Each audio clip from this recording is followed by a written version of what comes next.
Supreme কোর্টের নির্দেশে SSC চাকরি বাতিল হতেই কিন্তু রীতিমতো ধুন্ধুমার পরিস্থিতি সৃষ্টি হয়েছে রাজ্যে। চাকরি বাতিল হওয়া 26,000 শিক্ষক শিক্ষিকার মধ্যে 15,200 জনের মতো যোগ্য শিক্ষক শিক্ষিকাদের আন্দোলনে উত্তপ্ত রাজ্য রাজনীতি। বিকাশ ভবনের সামনে চলছে লাগাতার অবস্থান বিক্ষোভ এবং আন্দোলন। তাদের একটাই দাবি, তাদের ন্যায্য চাকরি ফিরিয়ে দিতে হবে। অন্যের চুরির দায়, অন্যের দুর্নীতির দায় আমরা কেন নেব? রাজ্য সরকারের দুর্নীতির ফলে আমাদের চাকরি বাতিল হয়েছে, আমাদের দোষ কী? সুপ্রিম কোর্টের যে নির্দেশ, পুনরায় পরীক্ষা দিয়ে উত্তীর্ণ হতে হবে, পাস করতে হবে, যোগ্যতার প্রমাণ দিতে হবে, তবেই কিন্তু চাকরি থাকবে 1 জানুয়ারি 2026 থেকে। তা না হলে 31শে ডিসেম্বর 2025 চাকরি বাতিল হতে চলেছে হাজার হাজার যোগ্য শিক্ষক শিক্ষিকা শিক্ষাকর্মীর। আর এবার সেই পরীক্ষা না দেওয়ার দাবিতে সুপ্রিম কোর্টের নির্দেশে রাজ্য যে পরীক্ষা নেওয়ার প্রস্তুতি শুরু করে দিয়েছে, নিয়োগ প্রক্রিয়া প্রস্তুতি শুরু করে দিয়েছে। নোটিফিকেশন কিন্তু খুব শীঘ্রই প্রকাশিত হতে চলেছে, কারণ 31শে মের মধ্যে নোটিফিকেশন জারি করে সুপ্রিম কোর্টে হলফনামা দিতে হবে। কিন্তু সেই নোটিফিকেশন জারি হলেও যে যোগ্য শিক্ষক শিক্ষিকারা রয়েছেন তাদের কিন্তু একটা কম্পিটিশন বেরিয়ে যাবে, কারণ সাধারণ চাকরি প্রার্থীদের সাথে যোগ্য শিক্ষক শিক্ষিকাদের কম্পিটিশন করে পরীক্ষায় পাস করতে হবে। তাই এই দাবিতে কিন্তু আন্দোলন চলছে, তাদের ন্যায্য চাকরি কোনো রকম পরীক্ষা ছাড়াই ফিরিয়ে দিতে হবে। এই দাবিতেই আন্দোলন চালিয়ে যাচ্ছেন যোগ্য শিক্ষক শিক্ষিকারা। আর সেই আন্দোলনই পুলিশের লাঠিচার্জ, ধস্তাধস্তি, রক্তারক্তি কাণ্ড। যোগ্য শিক্ষক শিক্ষিকাদের মাথা ফেটেছে, কারো পা ভেঙেছে, এমন নজিরও কিন্তু সামনে এসেছে। এছাড়াও পুলিশের লাঠিচার্জ, ধস্তাধস্তির সময় পুলিশ কর্মীরাও কিন্তু আহত হয়েছেন, সেই চিত্র সামনে উঠে এসেছে। আর শিক্ষকদের উপর লাঠির ঘা, লাথি পড়তেই কিন্তু রীতিমতো তুলকালাম পরিস্থিতি একেবারে রাজ্যে। প্রতিবাদের সরব বিভিন্ন বিশিষ্টজন থেকে শুরু করে সমস্ত বিরোধী রাজনৈতিক দলের নেতা নেতৃত্বরা। বিরোধীরা বিপক্ষে যাচ্ছিল, বিরোধীরা প্রতিবাদ করছিল, সবই ঠিক আছে। এবার কিন্তু মুখ খুললেন শাসক দলের বিধায়ক চিরঞ্জিত চক্রবর্তী।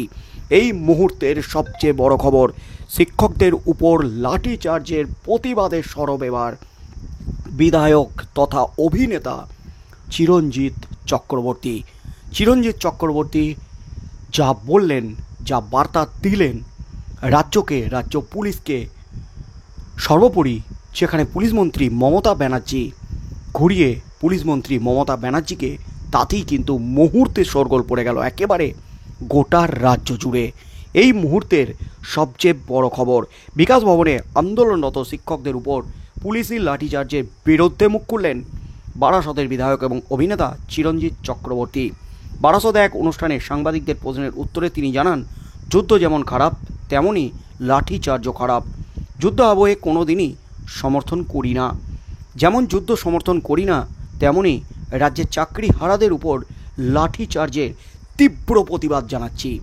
মমতা ব্যানার্জিকে বলেছি এবার নতুন কিছুর প্রয়োজন। তাই মমতা যদি মনে করে বারাসতে 26-এর প্রার্থী অন্য কেউ, তবে সেই দলনেত্রী তার কথাই শিরোধার্য। আমি কখনোই রাজনীতিবিদ নই, আমি সিনেমা জগতের মানুষ, রাজনীতি আমার প্রধান লক্ষ্য নয়। বারাসত 13 নম্বর ওয়ার্ডে একটি অনুষ্ঠানে এসে বললেন বারাসতের বিধায়ক চিরঞ্জিত চক্রবর্তী। অর্থাৎ তিনি কি রাজনীতি ছাড়ার, তৃণমূল ছাড়ার জল্পনাটা উস্কে দিলেন? সামনের বিধানসভা নির্বাচন যখন আসন্ন, তখন কি বিধানসভা নির্বাচনে তিনি যে দাঁড়াবেন না, নতুন মুখ প্রয়োজন, নতুন কিছু প্রয়োজন, অন্য কাউকে টিকিট দেওয়ার কি দাবি তুলে দিলেন চিরঞ্জিত চক্রবর্তী? তবে কি তৃণমূল ছাড়তে চলেছেন চিরঞ্জিত চক্রবর্তী? রাজ্য রাজনীতিতে কিন্তু এই জল্পনাটা তীব্র হয়েছে চিরঞ্জিতের এই মন্তব্যের পর, মুখ্যমন্ত্রী মমতা ব্যানার্জিকে এই চরম বার্তার পর। প্রকাশ্যে সংবাদ মাধ্যমের সামনে বারাসতের বিধায়ক বিকাশ ভবনে পুলিশের লাঠিচার্জের ঘটনায় তীব্র ক্ষোভ উগরে দিলেন।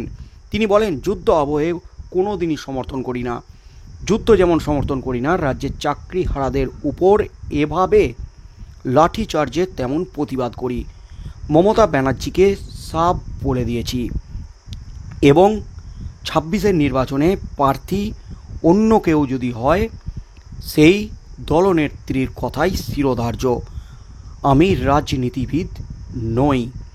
একদিকে বিকাশ ভবনের সামনে চাকরিহারাদের আন্দোলনকে মন্ত্রী ফিরহাদ হাকিম যখন নাটক বলে উল্লেখ করছেন, কুণাল ঘোষ যখন আন্দোলনকারীদের ক্যামেরা দেখলে নাটক করছেন বলে কটাক্ষ করছেন, ঠিক সেই মুহূর্তে দলের উল্টো পথে হেঁটে শাসক দলের বারাসতের তৃণমূল বিধায়ক চিরঞ্জিত চক্রবর্তী জানিয়ে দিলেন তিনি কিন্তু আন্দোলনকারীদের উপর পুলিশের লাঠিচার্জকে কখনোই সমর্থন করেন না। তৃণমূল বিধায়কের এই মন্তব্য নতুন করে অস্বস্তিতে ফেলল রাজ্যের শাসক দলকে, এমনটাই মনে করছে রাজনৈতিক মহল। অর্থাৎ চিরঞ্জিত চক্রবর্তী, যিনি কিন্তু একাধিক সময়ে ক্ষোভ উগরে দিয়েছেন, বিভিন্ন ইস্যু নিয়ে মুখ খুলেছেন, আরজিকর কাণ্ডের পরপরও প্রতিবাদ জানিয়েছিলেন, দীর্ঘদিন ধরে রাজনীতি ছাড়ার, তৃণমূল ছাড়ার একটা জল্পনা কিন্তু উস্কে রেখেছেন, জিয়ে রেখেছেন চিরঞ্জিত চক্রবর্তী।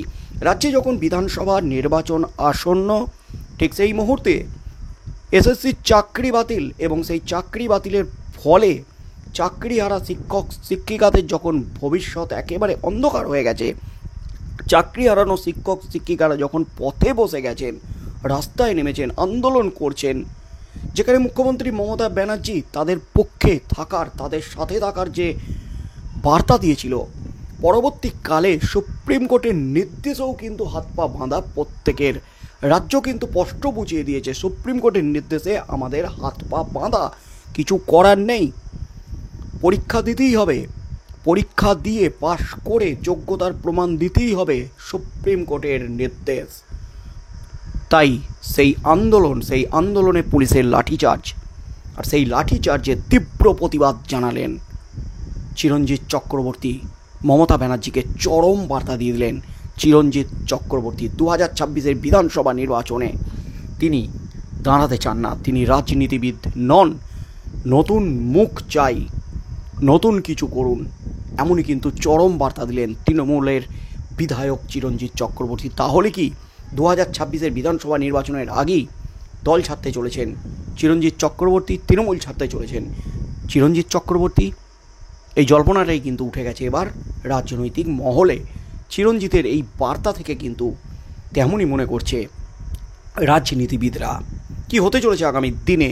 চাকরিহারা শিক্ষক শিক্ষিকাদের পাশে দাঁড়িয়ে দলের উল্টো পথে হেঁটে, যেখানে ফিরহাদ হাকিম থেকে শুরু করে কুণাল ঘোষ, তারা উল্টো সুরে গাইছেন, নাটক করছেন, চাকরিহারারা ক্যামেরায় মুখ দেখাতে চাইছেন, এমন একাধিক মন্তব্য যখন করে কটাক্ষ চুড়ে দিচ্ছেন চাকরিহারা শিক্ষক শিক্ষিকাদের, এই আন্দোলনকারী শিক্ষক শিক্ষিকাদের, ঠিক তখন আন্দোলনকারীদের পাশে দাঁড়িয়ে দলের উল্টো পথে হেঁটে উল্টো সুরে দলকে চরম বার্তা দিলেন চিরঞ্জিত চক্রবর্তী।